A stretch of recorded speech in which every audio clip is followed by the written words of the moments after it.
നബി സല്ലല്ലാഹു അലൈഹി വസല്ലമ തങ്ങൾ ഒരു പ്രത്യേക അവസരത്തിൽ നടത്തിയൊരു പ്രഖ്യാപനമാണത്. ചിലപ്പോൾ ദീനിനെ ശക്തിപ്പെടുത്താൻ തെമ്മാടികളും ഉണ്ടാകും. അവർ ഒരു പക്ഷേ സുന്നികൾ പോലും ആവണമെന്നില്ല. അവർ മുനാഫിക്കുകളാവാം, അല്ലാത്തവരാവാം. ഇന്നല്ലാഹ യുഅയ്യിദു ഹാദദ്ദീന ബിർറജുലിൽ ഫാസിഖി ബിർറജുലിൽ ഫാജിരി എന്നും റിവായത്ത് കാണാം. ചിലപ്പോൾ അല്ലാഹു ഈ ദീനിനെ, തെമ്മാടികളെ കൊണ്ട് ദീനിനെ നിലനിർത്തും. പക്ഷേ ഒന്നോർക്കണം, വലാ യദ്ഖുലുൽ ജന്നത ഇല്ലാ മുഅ്മിനുൻ. യഥാർത്ഥ ഈമാൻ ഉണ്ടെങ്കിൽ മാത്രമേ സ്വർഗം കിട്ടുള്ളൂ. ദീനിനു വേണ്ടി പ്രവർത്തിച്ചു എന്നതുകൊണ്ടൊന്നും സ്വർഗം കിട്ടുകയില്ല. അടിസ്ഥാന നിബന്ധന ഈമാൻ അതിൻ്റെ യഥാർത്ഥ രൂപത്തിൽ ഉണ്ടാവുക എന്നുള്ളതാണ്.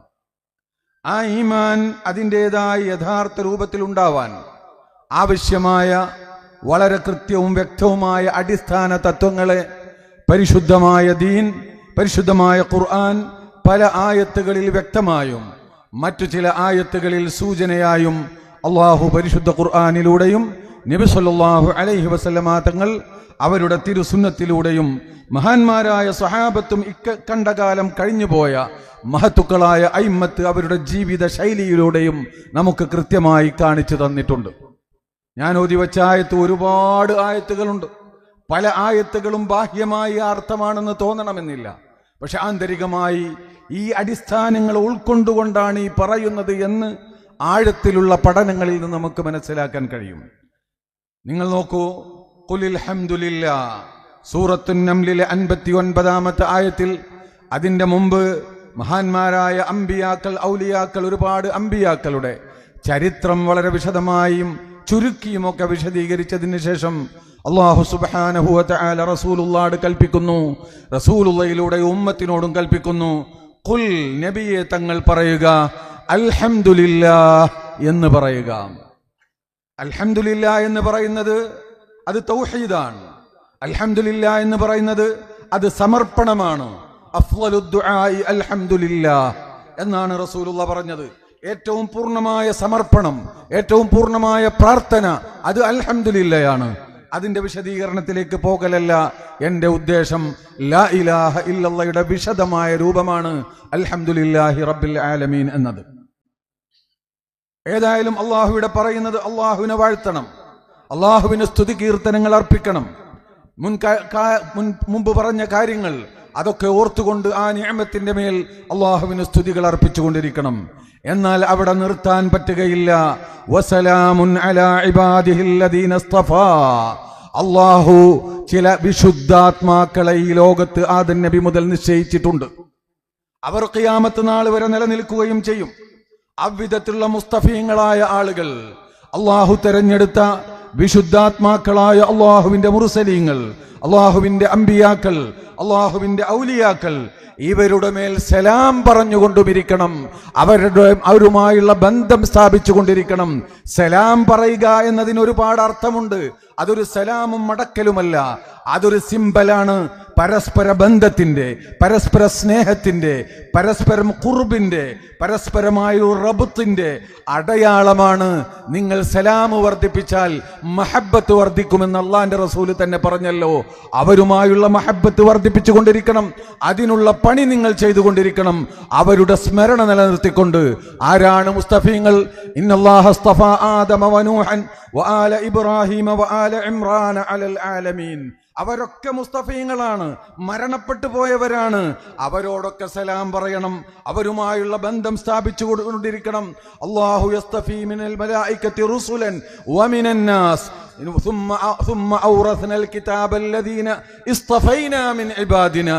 അങ്ങനെ നുബുവത്ത് കൊണ്ടുള്ള ഇസ്തിഫാ ഉണ്ട്, വിലായത്ത് കൊണ്ടുള്ള ഇസ്തിഫാ ഉണ്ട്. അല്ലാഹു യജ്തബി ഇലൈഹി മൻ യശാ വയഹ്ദി ഇലൈഹി മൻ യുനീബ്. ചിലരെ പണിയെടുത്തിട്ട് അല്ലാഹു ഇസ്തിഫാ ചെയ്യിപ്പിക്കും, മറ്റു ചിലരെ അല്ലാഹു സെലക്ട് ചെയ്യും. അല്ലാഹു യസ്തഫി, അല്ലാഹു യജ്തബി ഇലൈഹി മൻ യശാ. ബാബാ മുതുകിൽ നിന്ന് ഖുതുബായി വരുന്നവരുണ്ടാകും. അല്ലാഹു യജ്തബി ഇലൈഹി മൻ യശാ. അള്ള ഉദ്ദേശിച്ചവരെ അള്ള നേരിട്ട് സെലക്ട് ചെയ്യും. അങ്ങനത്തെവരുണ്ട്. വയഹ്ദി ഇലൈഹി മൻ യുനീബ്, ചിലരെ ഇനാബത്ത് കൊണ്ട്, അവരുടെ അധ്വാനം കൊണ്ട്, അവരുടെ അമലുസ്സാലിഹാത്തുകളെ കൊണ്ട് അള്ളാഹുവിലേക്ക് ചേർക്കും. ഇങ്ങനെ വിവിധ തരത്തിലുള്ള ഇസ്തിഫാവും ഇജ്തിബാവും ഒക്കെ ഉണ്ട്. അവരോടുള്ള ബന്ധം നിങ്ങൾ സ്ഥാപിക്കണം. റസൂലിലൂടെ ഉമ്മത്തിനെ പഠിപ്പിക്കുകയാണ്. ബഹുമാനപ്പെട്ട ഇമാം നസഫി ഇതിന്റെ വ്യാഖ്യാനത്തിൽ പറഞ്ഞത്, അമറ റസൂലഹു മുഹമ്മദൻ സല്ലല്ലാഹു അലൈഹി വസല്ലം ബിതഹ്മീദിഹി ثم بالصلاة على المصطفين من عباده توطئة لما يتلوه من الدلالة على وحدانيته وقدرته على كل شيء وهو تعليم لكل متكلم في كل أمر ذي بال بأن يتبرك بهما. നസഫി തഫ്സീർ ഇമാം ഖുർത്തുബി അതിലേക്ക് സൂചിപ്പിക്കുന്നുണ്ട്. മറ്റ് അബു സഊദിൽ കാണാം, ഇവരൊക്കെ പറയുന്നു അള്ളാഹുവിന്റെ സങ്കീർത്തനം കൊണ്ട് മാത്രമല്ല, മഹാന്മാരുടെ സലാത്ത് കൊണ്ടും അവരുടെ സങ്കീർത്തനം കൊണ്ടും ബറക്കത്തെടുക്കാനാണ് അല്ലാഹു സുബ്ഹാനഹു വ തആല ഇവിടെ കൽപ്പിക്കുന്നത് എന്ന് മഹാന്മാരായ മുഫസ്സിരീങ്ങൾ വിശദീകരിക്കുകയാണ്. പ്രത്യേകിച്ച് എന്തെങ്കിലും പ്രധാനപ്പെട്ട കാര്യം സംസാരിക്കാൻ പോകുമ്പോൾ അതിന്റെ മുന്നിൽ ഇതൊക്കെ ഉണ്ടാവണം എന്ന് പഠിപ്പിക്കുകയാണ് അല്ലാഹു സുബ്ഹാനഹു വ തആല ചെയ്യുന്നത് എന്ന് ബഹുമാനപ്പെട്ട അയിമ്മത്ത് മുഫസ്സിരീങ്ങൾ നമ്മെ പഠിപ്പിക്കുന്നു. ഇത് തന്നെയാണ് നബി സല്ലല്ലാഹു അലൈഹി വസല്ലമ തങ്ങൾ പഠിപ്പിച്ചത്. ദാവൂദ് നബിയുടെ പ്രാർത്ഥന, മുൻ അമ്പിയാക്കളുടെ പ്രാർത്ഥന നമ്മളൊക്കെ പ്രാർത്ഥിച്ചു കൊണ്ടിരിക്കുന്നു. അല്ലാഹുമ്മ ഇന്നി അസ്അലുക ഹുബ്ബക വ ഹുബ്ബ മൻ യുഹിബ്ബുക. നിന്റെ ഹുബ്ബ്, അതിനാണ് ഹംദ് പറഞ്ഞത്. നിന്റെ ഇഷ്ടദാസന്മാരുടെ ഹുബ്ബ്, അതിനാണ് മുസ്തഫയങ്ങളോടുള്ള സലാം പറഞ്ഞത്. ഇത് രണ്ടും നമുക്ക് ആവശ്യമാണ്. ഇതാണ് അഹ്ലുസുന്നത്തി വൽ ജമാഅത്തിന്റെ ഏറ്റവും പ്രധാനപ്പെട്ട അടിസ്ഥാന തത്വം. ഈ അടിസ്ഥാന തത്വം പരിശുദ്ധ ഖുർആനിന്റെ ആയത്തുകളെ എണ്ണി സമർത്ഥിക്കാൻ ഒരു പ്രയാസവും നമുക്കില്ല. ഒരായത്ത് ഓതുമ്പോൾ ചിലപ്പോൾ ചിലർ വിചാരിക്കും ഈ ആയത്ത് മാത്രമേ ഉള്ളൂ, അതൊക്കെ വേറെ വല്ല വ്യാഖ്യാനാവാമെന്ന്. അല്ല, അങ്ങനെയല്ല. ഒരുപാട് ആയത്തുകളിലൂടെ ഈ യാഥാർത്ഥ്യങ്ങളെ നമുക്ക് സമർത്ഥിക്കാൻ സാധിക്കും. അതുകൊണ്ട് എൻ്റെ പ്രിയമുള്ള സഹോദരന്മാരെ, പരിശുദ്ധമായ ദീൻ, പരിശുദ്ധമായ ഇസ്ലാം, ഈ അഹ്ലുസുന്നത്തി വൽ ജമാഅത്ത്, ആ വിശുദ്ധിയുടെ ഈ നൂറ്റാണ്ടുകൾ അൽഹംദുലില്ലാ മുൻഗാമികൾ കാത്തു സൂക്ഷിച്ചു വന്ന ആ വിശുദ്ധിയുടെ നൂറ്റാണ്ട്, അത് ബഹുമാനപ്പെട്ട സമസ്ത കേരള ജമിയത്തുൽ ഉലമ അത് ഏറ്റെടുത്തുകൊണ്ട് ഒരു നൂറ്റാണ്ട് അതിൻ്റെ പ്രവർത്തനം വളരെ ഭംഗിയായി ഈ ഉമ്മത്തിൻ്റെ ഈ അടിസ്ഥാന തത്വങ്ങളെ സംരക്ഷിച്ചുകൊണ്ട് അതിനു വേണ്ടി ജിഹാദ് ചെയ്തുകൊണ്ട് ഒരുപാട് മഹാന്മാരായ പണ്ഡിതന്മാരും ഒരുപാട് സാധാരണ പ്രവർത്തകരും ഒരുപാട് സാധാരണക്കാരും ഈ ദീനിന് വേണ്ടി സുന്നത്ത് ജമാഅത്തിന് വേണ്ടി സമർപ്പിച്ചുകൊണ്ട് ഈ ഒരു തത്വം ഇന്ന് നമ്മളിൽ സജീവമായി രൂഢമൂലമായി നിലനിൽക്കുകയും അതിനുവേണ്ടി നമ്മൾ പ്രവർത്തിക്കുകയും ചെയ്യുന്നു. അതിന് കാരണം ഈ സമസ്തയാണ്. ബഹുമാനപ്പെട്ട നബി സല്ലല്ലാഹു അലൈഹി വസല്ലം തങ്ങൾ പറഞ്ഞു, നേരത്തെ ബഹുമാനപ്പെട്ട ഹൈദർ ഫൈസി തരീഖത്തിനെ സംബന്ധിച്ചാണ് പ്രസംഗിച്ചത്. നിങ്ങൾ ആലോചിച്ചു നോക്ക്, തരീഖത്തിന്റെയും എല്ലാറ്റിന്റെയും ഉദ്ദേശം ഖൽബിന്റെ വിശുദ്ധിയാണ്. ആ ഖൽബിന്റെ വിശുദ്ധിയെ സംബന്ധിച്ച് നബി സല്ലല്ലാഹു അലൈഹി വസല്ലം തങ്ങൾ പറഞ്ഞ ഹദീസാണ് ഞാൻ നേരത്തെ ഓതി വെച്ചത്. സലാസുൻ, 3 കാര്യങ്ങൾ, ലാ യഗ്ലു അലൈഹിന്ന ഖൽബു ഇംറിഇൻ മുസ്ലിം, അതിന്റെ കൂടെ ലാ യഗ്ലു അലൈഹിന്ന പല രൂപത്തിൽ ഈ ഹദീസിനെ ലബ്ത് ചെയ്യപ്പെട്ടിട്ടുണ്ട്. ലാ യഗ്ലു, ലാ യുഗല്ലു, ലാ യഗ്ലു, വഗല യഗ്ലു എന്ന ലബ്തും ചെയ്യപ്പെട്ടിട്ടുണ്ട്. വഗല എന്ന് പറഞ്ഞാൽ ദഖലൽ വഗ്ലു എന്നാണ് അർത്ഥം. ഐ സലാസുൻ, ഈ 3 കാര്യങ്ങൾ, ലാ യഗ്ലു മഅഹുന്ന, ഈ 3 കാര്യങ്ങൾ ഒരുമിച്ച് കൂടിയാൽ, അല ബിമഅന മഅ, ഈ 3 കാര്യങ്ങൾ ഒരുമിച്ച് കൂടിയാൽ പിന്നെ ആ ഖൽബിൽ വഗ്ല് പ്രവേശിക്കുകയില്ല.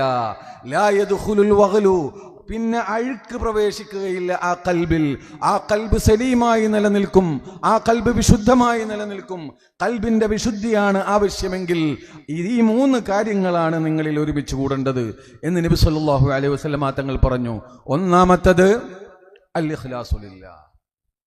അൽ ഇഖ്ലാസു ലില്ലാഹ്, അല്ലാഹു സുബ്ഹാനഹു വ തആലക്ക് വേണ്ടി മാത്രം പണിയെടുക്കുക. അള്ളാഹുവിന്റെ പൊരുത്തം മാത്രമായിരിക്കുക നമ്മുടെ ലക്ഷ്യം.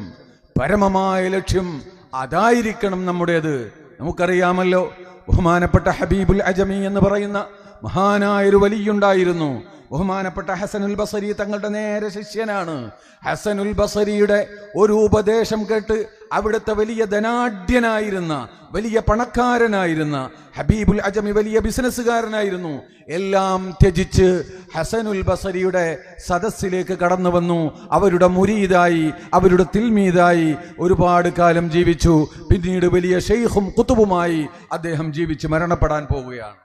അദ്ദേഹത്തിന്റെ ചരിത്രം പറയുന്നിടത്ത് സിയർ അഅ്ലാമുൻ നുബലായിൽ ഇമാം ദഹബി പറയുന്നുണ്ട്, അദ്ദേഹത്തെ ദുൽഹജ്ജ് 7-നും 8-നൊക്കെ ബസറയിൽ കാണാം, 9-ന്റെ അന്ന് അറഫയിൽ കാണാം. അന്ന് ഫ്ലൈറ്റ് ഇല്ല, ഒന്നുമില്ലാത്ത കാലഘട്ടത്തിൽ അദ്ദേഹം ഇന്നിവിടെയാണെങ്കിൽ നാളെ അറഫയിലായിരിക്കും. അത്ര വലിയ മഹാനായിരുന്നു ഹബീബുൽ അജമി എന്ന് ബഹുമാനപ്പെട്ട ദഹബി അടക്കമുള്ള പ്രഗത്ഭരായ സിയറിന്റെ ഉലമാ കൃത്യമായി നമ്മെ പഠിപ്പിക്കുകയാണ്.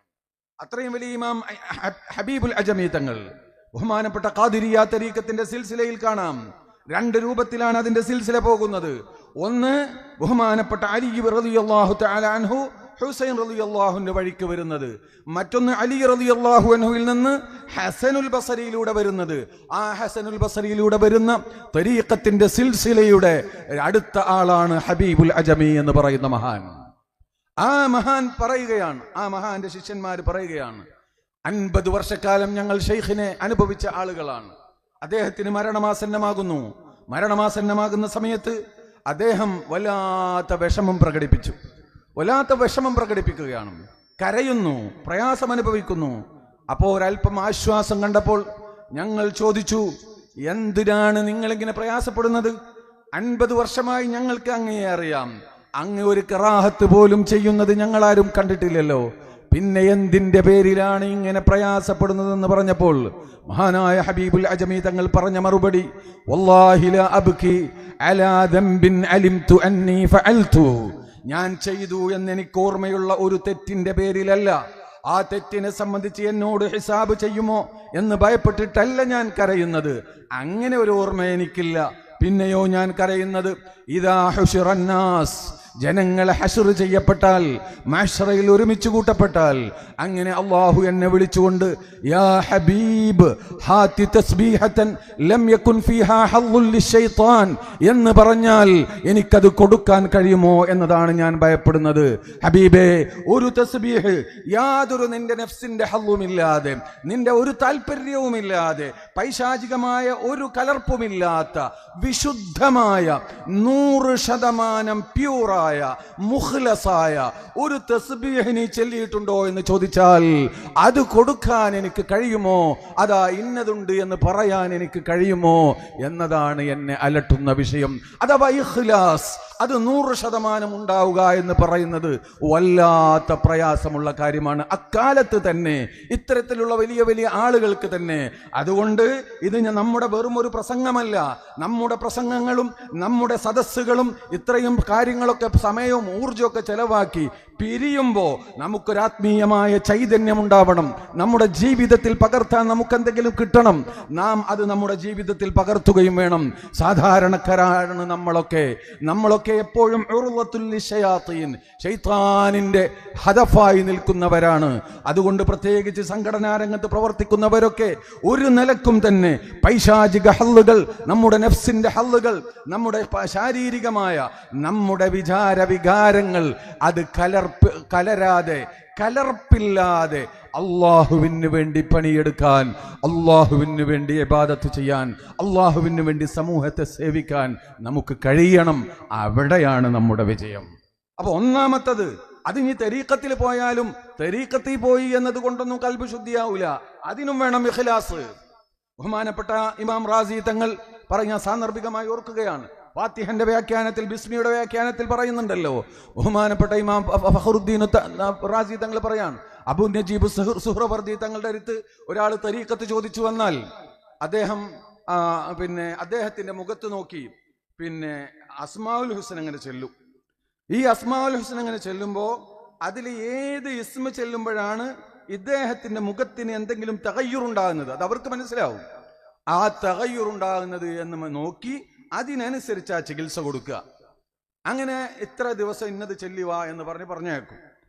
ഇത് 1 വട്ടം 2 വട്ടം ചൊല്ലുമ്പോഴൊന്നും ഇയാളിൽ ഒരു മാറ്റം ഇല്ലെങ്കിൽ പറയും, മോനെ ഈ പോയിട്ട് വല്ല മീൻ കച്ചവടമൊക്കെ ചെയ്തോ, വേറെ വല്ല ബിസിനസ്സൊക്കെ ചെയ്തോ, അല്ലെ ഭൂമി കച്ചവടമായാലും മീൻ കച്ചവടക്കാരെ മോശാക്കി എന്ന് പറയേണ്ട, ഭൂമി കച്ചവടമായാലും സ്വർണ്ണ കച്ചവടമായാലും അങ്ങനെ വല്ലതൊക്കെ ചെയ്തോ പിന്നെ ഇതിന് പറ്റില്ല എന്ന് പറഞ്ഞ് തിരിച്ചയക്കും എന്നാണ്. മനസ്സിലായോ? അപ്പോൾ ഇതൊക്കെ ശരിയാവണമെങ്കിൽ അതിൻ്റെതായ നിബന്ധന എല്ലായിടത്തും ബാധകമാണ്. അതുകൊണ്ട് തരീക്കത്തിലേക്ക് ഏതെങ്കിലും ഷെയ്ഖ് എവിടെങ്കിലും ബോർഡും വെച്ചിരിക്കുന്നുണ്ടോ എന്ന് തെരഞ്ഞു നടക്കേണ്ട കാലമല്ല ഇത്. അതുകൊണ്ട് ഞാൻ ഒന്നുകൂടെ അത് ഓർമ്മപ്പെടുത്തുകയാണ്. ബഹുമാനപ്പെട്ട നബി സല്ലല്ലാഹു അലൈഹി വസല്ലമ തങ്ങൾ പറഞ്ഞത്, കൽബ് ശുദ്ധിയാവണമെങ്കിൽ ആദ്യമുണ്ടാവേണ്ടത് ഇഖ്ലാസാണ്. അതില്ലാതെ നിങ്ങൾ എവിടെ പോയിട്ട് ഒരു കാര്യമില്ല. രണ്ടാമത്തത് വന്നുസ്ഹു ലികുല്ലി മുസ്ലിമിൻ, ഓരോ മുസ്ലിമിനും ഓരോ മനുഷ്യനും ഗുണകാംക്ഷ. നുസ്ഹ് എന്ന് പറഞ്ഞാൽ ഇമാം നബവി തങ്ങൾ പറയുന്നുണ്ടല്ലോ, ഇത്ര വിശാലമായ അർത്ഥവ്യാപ്തിയുള്ള ഒരു പദം ഫലാഹ്, നസീഹത്ത്, ഈ രണ്ട് പദം പോലെ മറ്റൊരു പദം അറബിയിലില്ല എന്ന് അദ്ദീനു അൻ നസീഹ എന്ന ഹദീസിന്റെ വ്യാഖ്യാനത്തിൽ ബാബു അദ്ദീനു അൻ നസീഹ എന്ന അധ്യായത്തിൽ ബഹുമാനപ്പെട്ട ഇമാം നബവി തങ്ങൾ ശർഹ് മുസ്ലിമിൽ വിശദീകരിക്കുന്നുണ്ട്. അവിടെ കൃത്യമായി പറയുന്നുണ്ട്. അതിന് അവസാനം മൂപ്പര് അതിന് ചുരുക്കി പറയുകയാണെങ്കിൽ ഇറാദത്തുൽ ഖൈർ, നന്മ ഉദ്ദേശിക്കുക, ഗുണകാംക്ഷ, അതാണ് യഥാർത്ഥത്തിൽ. ഇത് എല്ലാവർക്കും നന്മ ഉദ്ദേശിക്കുക, ആരും നശിച്ചു പോകലല്ല നമ്മുടെ ഉദ്ദേശം. എല്ലാവരും നന്നാവല, നമ്മളും നന്നാവണം, മറ്റുള്ളവരും നന്നാവണം. ഈ നന്നാവണമെങ്കിൽ ചിലപ്പോൾ വടിയെടുക്കേണ്ടി വരും. അങ്ങനെയാണല്ലോ, ചിലപ്പോൾ വടിയെടുക്കേണ്ടി വരും. നന്നാവണം എന്ന് വിചാരിച്ചിട്ട് എല്ലാവരും ഇങ്ങനെ ചേർത്ത് പിടിച്ചാൽ പറ്റില്ല. അപ്പൊ ചിലപ്പോൾ എന്തെങ്കിലും കഴുക്ക് ഇങ്ങോട്ട് പകരും. അപ്പൊ അത് ചേർക്കേണ്ടവരെ ചേർക്കുക, ചേർക്കാൻ പറ്റാത്തവരെ അതിനനുസരിച്ച് ട്രീറ്റ് ചെയ്യേണ്ടി വരും. ചിലരെ പുറത്താക്കേണ്ടി വരും, ചിലരെ വീണ്ടും തിരിച്ചെടുക്കേണ്ടി വരും, അങ്ങനൊക്കെ ഉണ്ടാവും. അപ്പൊ ഇതൊക്കെ നുസ്ഹായിരിക്കണം ഉദ്ദേശം. ഈ ദീനും സുന്നത്ത് ജമാഅത്തും അന്തസ്സോടെ ഇവിടെ നിലനിൽക്കണം. അതാണ് നമ്മുടെ ഒന്നാമത്തെ ഹദഫ്. അതോടൊപ്പം ഇവരും ഇതിന്റെ കൂടെ ഉണ്ടാവണം. ഇവരൊക്കെ ഇതിൻ്റെ കൂടെ നിന്നുകൊണ്ട് എല്ലാവരും ഇതിൻ്റെ ഒപ്പം നിന്നിട്ട് എല്ലാവരും അള്ളാഹുവിൻ്റെ മുന്നിൽ രക്ഷപ്പെടണം. ഇതായിരിക്കണം നമ്മുടെ ലക്ഷ്യം. അല്ലാതെ ആരോട് ഗില്ല് വെച്ച് നടക്കാൻ പാടില്ല. വന്നുസ്ഹു ലികുല്ലി മുസ്ലിമിൻ, ഇതാണ് രണ്ടാമതായി ഉണ്ടാവേണ്ടത്. മൂന്നാമതായി ഉണ്ടാവേണ്ടത് വലുസൂമു ജമാഅത്തിഹിം, ഈ ഒരു പാരമ്പര്യത്തെ മുറുകെ പിടിക്കുക. അത് എവിടെ വെച്ചും വ്യതിചലിച്ചു പോവാൻ പറ്റില്ല, പൊട്ടിപ്പോവാൻ പറ്റില്ല. വലുസൂമു ജമാഅത്തിഹിം, ആ ദീനിന്റെ അഹ്ലുകാരുടെ ഒരു ജമാഅത്തുണ്ട്. നബി സല്ലല്ലാഹു അലൈഹി വസല്ലം തങ്ങൾ മുതൽ സിദ്ദീഖുൽ അക്ബർ റളിയല്ലാഹു അൻഹു അടക്കം, ബഹുമാനപ്പെട്ട മാലിക് ഇമാം അടക്കം, ബഹുമാനപ്പെട്ട ഇമാമുന ശാഫിഈ തങ്ങളടക്കം, ബഹുമാനപ്പെട്ട ഇമാം നബവി റാഫിഈ തങ്ങളടക്കം, ബഹുമാനപ്പെട്ട സക്കരിയ അൻസാരി, ബഹുമാനപ്പെട്ട ഇബ്നു ഹജർ തങ്ങൾ, ബഹുമാനപ്പെട്ട കണ്ടിയത്ത് ഉസ്താദ്, ബഹുമാനപ്പെട്ട മഹത്തുക്കളായ ആളുകൾ, അങ്ങനെയുള്ള ആ ഒരു പാരമ്പര്യമുണ്ട്. അവരൊക്കെ വിശുദ്ധാത്മാക്കളായിരുന്നു. അവരുടെയൊക്കെ ആ വിശുദ്ധിയെ സംബന്ധിച്ചപ്പോൾ തങ്ങൾ ഉസ്താദ് ചിലതൊക്കെ പറഞ്ഞു. ഞാൻ ഒരു അത്ഭുതപ്പെടുന്ന ഒരു സംഭവം ഞാൻ ഇപ്പോൾ ഇങ്ങനെ ഓർക്കുകയാണ്. ഞങ്ങൾ ബാക്കിയാത്തുള്ള സമയത്ത് അന്ന് കമാലുദ്ദീൻ ഹസ്രത്ത് ഞങ്ങളുടെ ഉസ്താദാണ്, മരണപ്പെട്ടു പോയി. അവർക്കൊക്കെ അള്ളാഹു മഗ്ഫിറത്തും റഹ്മത്തും നൽകുമാറാവട്ടെ. ബഹുമാനപ്പെട്ടവർ ഒരിക്കൽ പറഞ്ഞു ശൈഖ് ആദം ഹസ്രത്തിന്റെ ഒരു ചരിത്രം. ശൈഖ് ആദം ഹസ്രത്ത് എന്ന് പറഞ്ഞാൽ കേരളത്തിലെ ഒട്ടുമിക്ക വലിയ പഴയ ഉസ്താദുമാരുടെ ഒക്കെ ഉസ്താദാണ്. തികഞ്ഞ പണ്ഡിതനും ഒരു ആരിഫുമായിരുന്നു. 100-ലധികം വയസ്സ് ജീവിച്ചു എന്നാണ് പറഞ്ഞത്. അന്ന് കോളേജിന്റെ മുകളിലായിരുന്നു അദ്ദേഹം താമസിച്ചിരുന്നത്. അവസാനത്തെ ഒരു വർഷം മാത്രം പിന്നെ താഴേക്ക് മാറി. അതുവരെ ഇങ്ങനെ കയറി ഇറങ്ങി എല്ലാം സ്വന്തം ചെയ്യും പരമാവധി. അപ്പൊ അദ്ദേഹത്തിന് ഒരു ഖാദിമുണ്ടായിരുന്നു.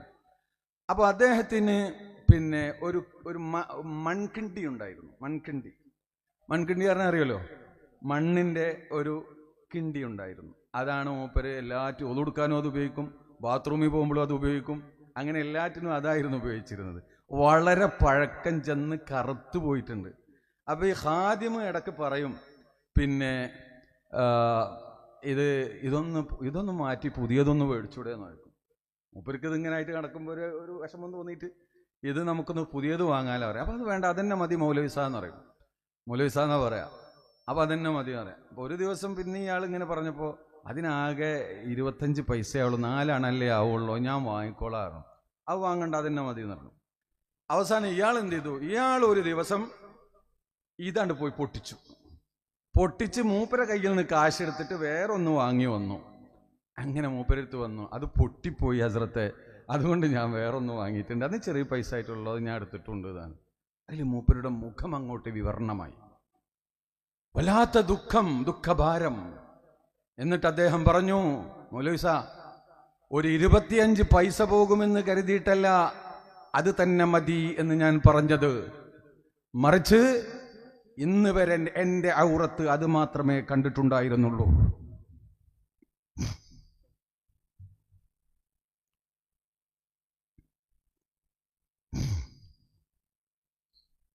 ഇനി വേറെ ഒന്നിനെ ഞാൻ കാണിക്കണ്ടേ? ഹയാത്തു കുല്ലി ഷൈഇൻ ബിഹസബി, ഓരോന്നിനും അതിൻ്റെതായ ഒരു ഹയാത്തുണ്ടല്ലോ. എൻ്റെ ഔറത്ത് ഇതുവരെ ഈ ഒരു കിണ്ടിയെ കണ്ടിട്ടുണ്ടായിരുന്നുള്ളൂ, ഇനി മറ്റൊന്നിനെ കാണിക്കണ്ടേ എന്നതായിരുന്നു എന്നെ അലട്ടിയിരുന്നത്. നീ അത് ചെയ്യേണ്ടായിരുന്നു എന്ന് നമുക്കിന്ന് ആലോചിക്കുമ്പോൾ, ഇന്ന് ചിന്തിക്കുമ്പോൾ, ഇതൊക്കെ എന്ന് പറയുന്ന, എന്ന് മൗലവിമാര് തന്നെ പറയുന്ന ഒരു കാലഘട്ടത്തിൽ ജീവിക്കുമ്പോൾ, എൻ്റെ പ്രിയമുള്ള സഹോദരന്മാരെ, ഇவ்விധത്തിലുള്ളൊരു വിശുദ്ധി, ആ ഒരു ജമാഅത്തുണ്ട് നമുക്ക്.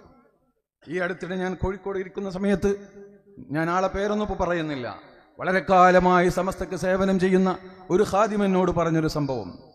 അദ്ദേഹം ശംസുൽ ഉലമക്ക് ഖിദ്മത്ത് എടുത്തിട്ടുണ്ട്, അതുപോലെയുള്ള വലിയ വലിയ ആളുകൾക്കൊക്കെ ഖിദ്മത്ത് എടുത്ത ആളാണ്. ഒരു വിദ്യാഭ്യാസ ബോർഡിന്റെ ജനറൽ ബോഡി നടക്കാൻ പോകുമ്പോൾ അന്നത്തെ അതിൻ്റെ മാനേജർ വല്ലാത്തൊരു അവസ്ഥയിൽപ്പെട്ടു. പൈസയുടെ കണക്കെടുത്ത് എണ്ണി നോക്കുമ്പോൾ ഒരു വലിയ സംഖ്യയുടെ ഷോട്ട് കാണുന്നു. അദ്ദേഹമാണെങ്കിൽ വളരെ വിശുദ്ധനാണ്, എല്ലാവർക്കും വിശ്വാസ്യനാണ്, ഒരു പ്രശ്നവും ആർക്കും അദ്ദേഹത്തെ സംബന്ധിച്ച് പറയാനില്ല. പക്ഷെ അദ്ദേഹത്തിന് എന്ത് ചെയ്യണമെന്നറിയില്ല. അദ്ദേഹത്തിന്റെ വീട് വിറ്റാലും ആ കാശ് എടുത്ത് കൊടുക്കാൻ കഴിയില്ല, അത്ര പാവപ്പെട്ടൊരു മനുഷ്യനാണ്. അപ്പോ ബഹുമാനപ്പെട്ട ശംസുൽ ഉലമ എല്ലാ ആഴ്ചയിലും 2 ദിവസം ഓഫീസിൽ വന്ന് എല്ലാ കാര്യം, ആരയച്ച കത്തും ഒക്കെ വായിച്ച് കൃത്യമായ ശരിയായ ജനറൽ സെക്രട്ടറിയായി സേവനം ചെയ്ത മഹാനാണ്. അതൊക്കെ എന്നോട് വിവരിച്ചുകൊണ്ട് പറഞ്ഞു, അങ്ങനെ ഈ സംഖ്യ ഞാൻ എന്താ മൂപ്പരോട് പറയാ എന്ന് പറഞ്ഞിട്ട്, ഞാൻ പിന്നെ ഈ ചായ ഇതൊക്കെ കൊടുക്കുന്ന ആളായതുകൊണ്ട് എനിക്കിങ്ങനെ പോയി സംസാരിക്കാം. അപ്പോൾ ഞാൻ പോയപ്പോൾ മൂപ്പര് കുറച്ച് വിഷമത്തിലാണ് പറഞ്ഞു. എന്തേ ചോദിച്ചു, ഇങ്ങനെ കുറച്ച് പൈസ പോയിട്ടുണ്ടെന്ന്. ഒന്നും പറഞ്ഞില്ല. പിന്നെ അദ്ദേഹം വന്നപ്പോൾ പറഞ്ഞു, അങ്ങനെ പൈസ പോയിട്ടുണ്ടല്ലേ, അതിൻ്റെ കാര്യത്തിൽ കൂടുതൽ വിഷമിക്കണ്ട, അത് ഇന്ന വഴിക്കാണ് പോയിട്ടുള്ളത്, അത് ഒന്നും പ്രശ്നമാക്കണ്ടെന്ന് പറഞ്ഞു. പിറ്റേന്ന് അദ്ദേഹം ബഹുമാനപ്പെട്ട ഷെയ്ഖുന ഈ കാശെടുത്ത് ഈ പറഞ്ഞ സംഖ്യ, ആ കൃത്യമായ കണക്കിനുള്ള സംഖ്യ കൊണ്ടുവന്ന് ഇദ്ദേഹത്തെ കൊടുത്തു കൊടുന്ന്, ആ കണക്കണ്ട് ക്ലിയർ ആയിക്കോ, ആരോടും പറയണ്ട കേട്ടോ എന്ന്. അതാണ് ശംസുൽ. ഇതൊന്നും നമ്മളാരും അറിയില്ലായിരുന്നു. ഈ വിധത്തിൽ ഇങ്ങനെ എത്ര സംഭവങ്ങൾ ഈ വിധത്തിൽ. തങ്ങൾ ഉസ്താദ് നേരത്തെ അതിങ്ങനെ പറഞ്ഞപ്പോൾ ഞാനിങ്ങനെ ഓർക്കുകയായിരുന്നു.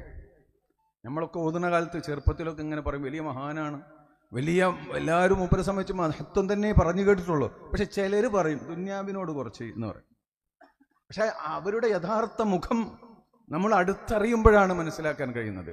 ഇவ்விധത്തിലുള്ള ഒരു ജമാഅത്ത്, ഉലൈക ആബാഇ ഫജ്ഇനി ബിമിസ്ലിഹിം ഇദാ ജമഅത്നായ ജരീറുൽ മജാമിഉ എന്ന് ഫറസ്ദഖ് ജരീറിനെ വെല്ലുവിളിച്ച് പറഞ്ഞതുപോലെ, ഇவ்விധത്തിലുള്ള വിശുദ്ധാത്മാക്കളാണ് നമ്മുടെ പൂർവികർ.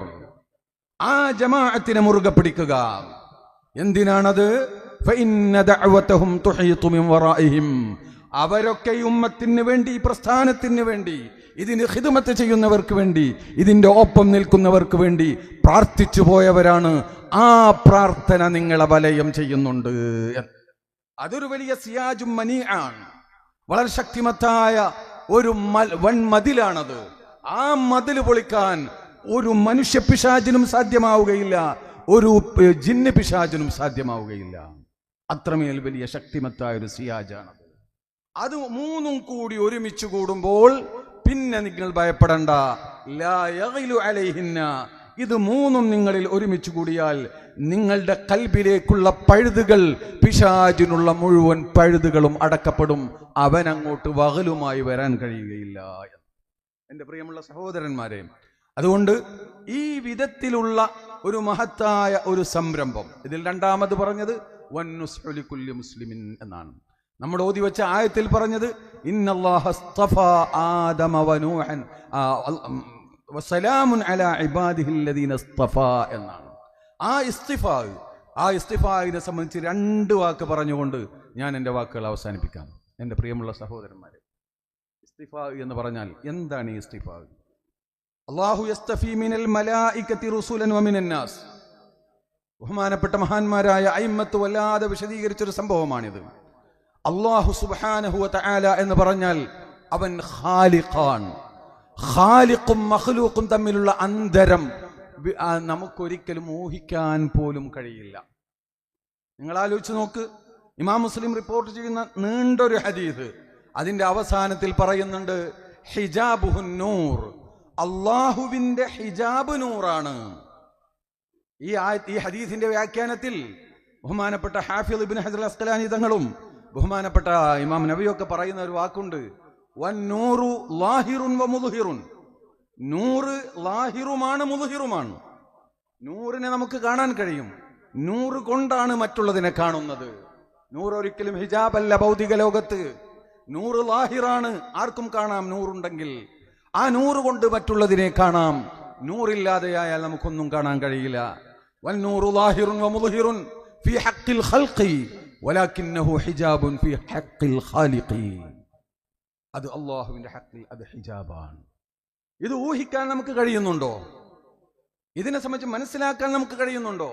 അതാണ് അല്ലാഹു സുബ്ഹാനഹു വ തആല. മറ്റൊരു ഹദീസിൽ വന്നിട്ടുണ്ട്, പരിശുദ്ധ ഖുർആനിന്റെ ഈ ആയത്തിന്റെ വ്യാഖ്യാനത്തിൽ ഇബ്നു കസീറൊക്കെ അത് ഉദ്ധരിച്ചിട്ടുണ്ട്, ഹത്താ ഇദാ ഫുസ്സിഅ അൻ ഖുലൂബിഹിം എന്ന്. അതിന്റെ വ്യാഖ്യാനത്തിൽ കാണാം, അല്ലാഹു സുബ്ഹാനഹു വ തആല വഹയുമായി ബന്ധപ്പെട്ട എന്തെങ്കിലും ഒരു കലാം അവന്റെ ഭാഗത്തുനിന്ന് ഉണ്ടാകുമ്പോൾ, അള്ളാഹുവിന്റെ ഭാഗത്ത് നിന്ന് എന്തെങ്കിലും ഒരു ഇസ്താർ ഉണ്ടാകുമ്പോൾ മലക്കുകൾ അവരുടെ ചിറകിട്ടടിക്കും, ഖുൽആനൻ ലിഹൈബത്തി, അതിന്റെ ഹൈബത്തിന്റെ മേൽ ഭയപ്പെട്ടുകൊണ്ട് എന്ന്, അതിന് കീഴടങ്ങിക്കൊണ്ട് ചിറകിട്ടടിക്കും. വഅസാബഹും മിസ്ലുൽ ഗശി, ഒരു തരം ബോധക്ഷയം അവർക്ക് അനുഭവപ്പെടും. പ്രകാശം കൊണ്ട് സൃഷ്ടിക്കപ്പെട്ട മലക്കുകൾക്ക് അനുഭവപ്പെടും. കാരണം അല്ലാഹു ഖാലിഖാണ്. മലക്കാണെങ്കിലും അവർ മഖ്ലൂഖാണ്. ഖാലിഖും മഖ്ലൂഖും തമ്മിലുള്ള ബന്ധത്തെ സംബന്ധിച്ച് നമുക്ക് വർണ്ണിക്കാൻ സാധ്യമല്ല. രണ്ടും രണ്ട് അവസ്ഥയാണ്. അപ്പോ അതിനുശേഷം ചില ആളുകൾക്ക് അവർക്ക് ബോധം തെളിയുന്നു.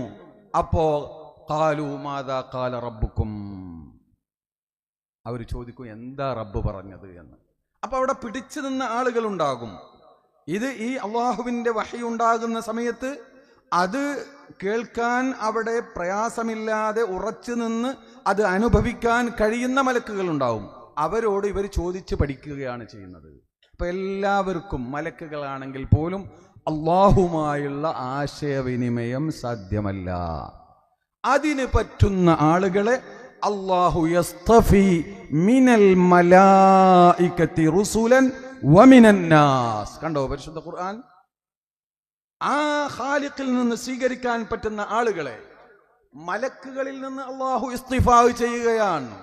അല്ലാഹു യസ്തഫി മിനൽ മലായികതി, മലക്കുകളിൽ നിന്ന് റുസുലൻ, അവന്റെ സന്ദേശത്തെ മറ്റുള്ളവർക്ക്, അത് മലക്കുകൾക്കാവാം മനുഷ്യന്മാർക്കാവാം, എത്തിച്ചു കൊടുക്കേണ്ടുന്ന ആളുകളെ അവരെ അതിനനുസരിച്ച് അല്ലാഹു സുബ്ഹാനഹു വ തആല സ്ഫുടം ചെയ്ത് അതിനാവശ്യമായ ഔസാഫുകൾ അവർക്ക് നൽകി അവരെ അതിന് പാകപ്പെടുത്തുകയാണ്. വമിനൻ നാസ്, മനുഷ്യന്മാരിൽ നിന്നും അങ്ങനെ തന്നെയാണ്. അപ്പൊ മനുഷ്യന്മാരിൽ നിന്നും മലക്കുകളിൽ നിന്നും അല്ലാഹുവിൽ നിന്ന് തലഖീ ചെയ്യാൻ, അവനിൽ നിന്ന് സ്വീകരിക്കാൻ പറ്റുന്ന ആളുകളെ അല്ലാഹു സുബ്ഹാനഹു വ തആല സെലക്ട് ചെയ്യുന്ന പ്രക്രിയയാണ് ഇസ്തിഫാഇന്റെ ഏറ്റവും പൂർണ്ണമായ രൂപം. അതാണ് നുബുവത്ത്, റിസാലത്ത് എന്ന് പറയുന്നത് മനുഷ്യന്മാരെ സംബന്ധിച്ചിടത്തോളം. മലക്കുകളിലും ജിബ്രീലിനെ സംബന്ധിച്ച് റസൂൽ എന്നാണല്ലോ പ്രയോഗിച്ചത്. ആ ഒരർത്ഥത്തിൽ വ്യത്യാസമുണ്ട് എന്ന് മാത്രം. ഇങ്ങനെ അല്ലാഹു സുബ്ഹാനഹു വ തആല തെരഞ്ഞെടുക്കുന്നതിനെ സംബന്ധിച്ചാണ് മഹാന്മാരായ പണ്ഡിതന്മാർ പറഞ്ഞത്, അല്ലാഹു യസ്തഫി മിനൽ മലായികതി റുസുലൻ വമിനൻ നാസ് യതവസ്സതൂന ബൈനഹു തആല വബൈനൽ അംബിയാഇ അലൈഹിമുസ്സലാം വമിനൻ നാസി വഹുമുൽ മുഖ്തസ്സൂന ബിന്നുഫൂസി الزكية المؤيدون بالقوة القدسية المتعلقون بكلا العالمين الروحاني والجسماني يتلقون من جانب ويلقون إلى جانب ولا يعوقهم التعلق بمصالح الخلق عن التبتل إلى جانب الحق തഫ്സീർ അബു സഊദ് ബൈളാവിയിലൊക്കെ ഉണ്ട്. ഈ ആശയമുണ്ട്. ഇബാറത്തുകൾ വ്യത്യാസം ഉണ്ടാവും.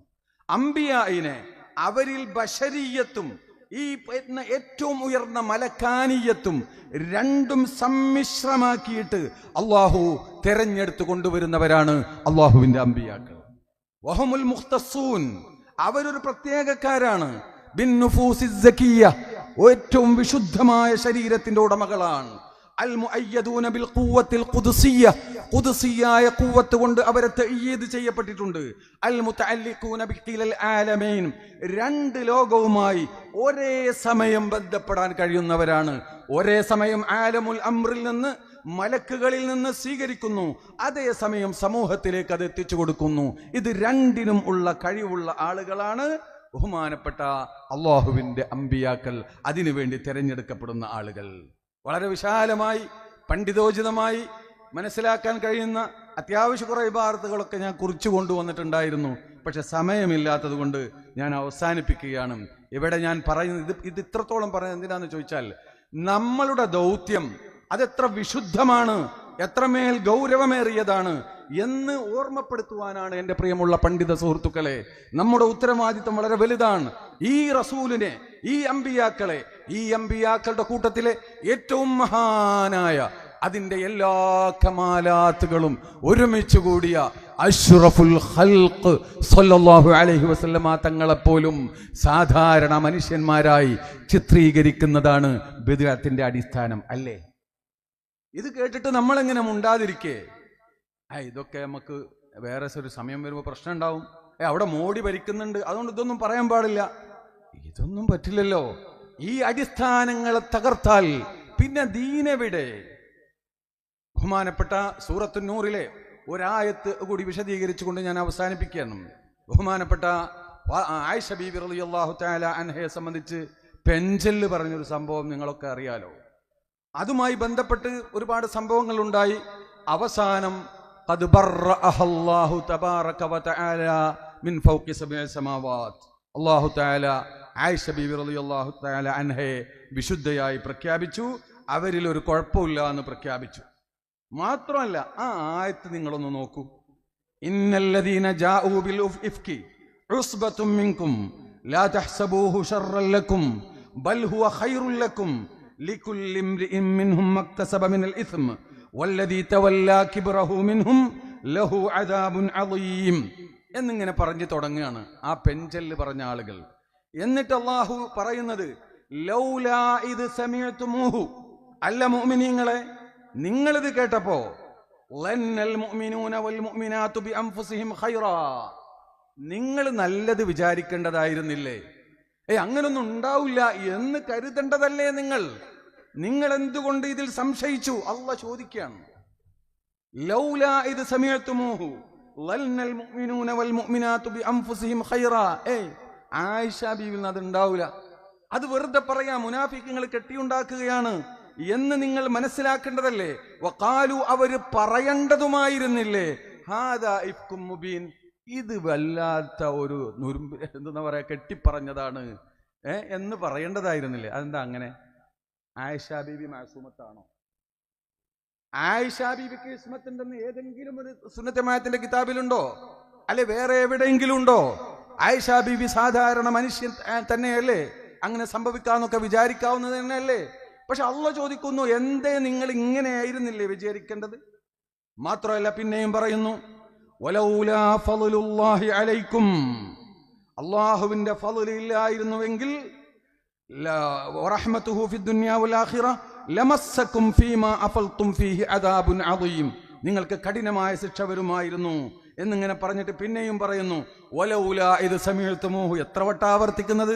വലൗലാ ഇദ് സമിഅ്തുമൂഹു, അത് കേട്ട സമയത്ത്, ഖുൽതും, നിങ്ങൾ പറയേണ്ടതായിരുന്നില്ലേ, മായകൂനു ലനാ അൻ നതകല്ലമ ബിഹാദാ, ഇത് പറയാൻ പറ്റിയ സംഗതിയല്ല, ഇത് സംഭവിക്കൂല, സുബ്ഹാനക, നീ പരിശുദ്ധനാണ് റബ്ബേ, ഹാദാ ബുഹ്താനുൻ അളീം എന്ന്. എന്തെപ്പോ ഇവിടെ സംഭവിച്ചു? അള്ളാഹുടെ വിശുദ്ധിയെ ഇവിടെ ആരെങ്കിലും ചോദ്യം ചെയ്തിട്ടുണ്ടോ? പിന്നെന്തിനാ അവിടെ സുബ്ഹാനക പറയുന്നത്? റസൂലുള്ളാഹിന്റെ വിശുദ്ധിയെ പോലും ചോദ്യം ചെയ്തിട്ടില്ലല്ലോ. റസൂലുള്ളാഹിന്റെ ഭാര്യമാരിൽ ഒരാൾ മാത്രമായ ആയിഷ ബീവിയുടെ വിശുദ്ധിയാണ് ഇവിടെ ചോദ്യം ചെയ്യപ്പെട്ടിട്ടുള്ളൂ. പക്ഷേ അള്ളാഹ് ചോദിക്കുന്നു, എന്തുകൊണ്ട് നിങ്ങൾ ഇങ്ങനെ പറഞ്ഞില്ല? സുബ്ഹാനക, പടച്ചവനെ നീ പരിശുദ്ധനാണ്, നീ പരിശുദ്ധനാണ്. ഹാദാ ബുഹ്താനുൻ അദീം, ഇത് വലിയ അപരാധമാണ് എന്നല്ലേ നിങ്ങൾ പറയേണ്ടിയിരുന്നത്? എന്നിട്ട് അള്ളാഹു പറയുന്നു, യഅ്യദുകുമുല്ലാഹ്, അള്ളപ്പ നിങ്ങൾക്ക് ആവശ്യമുള്ള ഉപദേശം നൽകിയതാണ്. അൻ തഊദൂ ലിമിസ്ലി, മേലിൽ ഇത്തരത്തിലുള്ള വാക്കുകൾ ആവർത്തിക്കാൻ പാടില്ല, ഇത്തരത്തിലുള്ള സംഗതികൾ നിങ്ങളിൽ ഉണ്ടാവാൻ പാടില്ല. അതിനുവേണ്ടി ഇപ്പൊ ഞാൻ ഉപദേശിക്കുകയാണ് എന്ന്. ഇൻ കുൻതും മുഅ്മിനീൻ, നിങ്ങൾ മുഅ്മിനീങ്ങളാണെങ്കിൽ സൂക്ഷിച്ചോളൂ. എന്താണ് അതിന്റെ അർത്ഥം? അള്ളാന്റെ റസൂലിനെ മാത്രമല്ല, റസൂലുള്ളാഹിയുമായി ബന്ധപ്പെട്ടവരുടെ വിശുദ്ധിയെ ചോദ്യം ചെയ്യുന്നത് അള്ളാഹുവിന്റെ വിശുദ്ധിയെ ചോദ്യം ചെയ്യലാണ്. അതാണ് അള്ളാഹ് തെരഞ്ഞെടുത്തയക്കുന്ന ഒരാളുടെ ഭാര്യ മറ്റുള്ളവർക്ക് സഹായം ചെയ്തു കൊടുക്കുന്നവരാണ് എന്ന് പറഞ്ഞാൽ അത്രയും അള്ളാഹു നിസ്സാരനാണ് എന്നാണ് അതിന്റെ അർത്ഥം.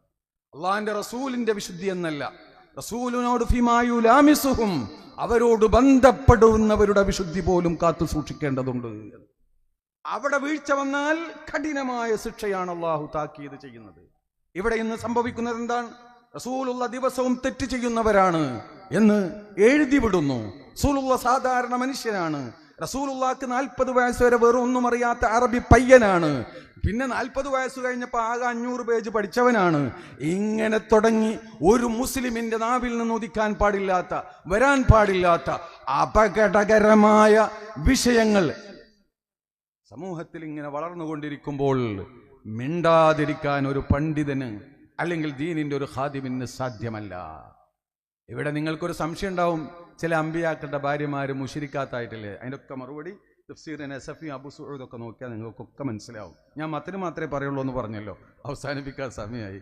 അതുകൊണ്ട് എൻ്റെ പ്രിയമുള്ള പണ്ഡിത സുഹൃത്തുക്കളോട് വളരെ ആത്മാർത്ഥമായി നമുക്ക് വളരെ ധൈര്യത്തോടുകൂടെ യാതൊരു ചാഞ്ചല്യവുമില്ലാതെ ഇത്തരത്തിലുള്ള അടിസ്ഥാനപരമായ വിഷയങ്ങളിൽ ഊന്നി നിന്നുകൊണ്ട് വലിയ ഒരു 100ാം വാർഷികത്തോടനുബന്ധിച്ച് നടക്കുന്ന പരിപാടികളൊക്കെ നമുക്ക് ഇൻഷാ അല്ലാഹ് നല്ല പഠന വിധേയമാക്കി അർത്ഥഗർഭമായ കാര്യങ്ങളെ നാം ഉൾക്കൊണ്ട് അതൊക്കെ സമൂഹത്തിന് മനസ്സിലാകുന്ന ഭാഷയിൽ അവരിലേക്ക് എത്തിച്ചു കൊടുത്തുകൊണ്ട് അഹ്ലുസുന്നത്തി വൽ ജമാഅത്തിന്റെ അന്തസ് അതിവിടെ ഉയർത്തിപ്പിടിക്കുകയും അതിൻ്റെ പതാക എല്ലാ പതാകയെക്കാളും ഉയർന്നു നിൽക്കുകയും ചെയ്യുന്ന ഒരവസ്ഥ നമുക്ക് ഇവിടെ ഉണ്ടാക്കിയെടുക്കണം.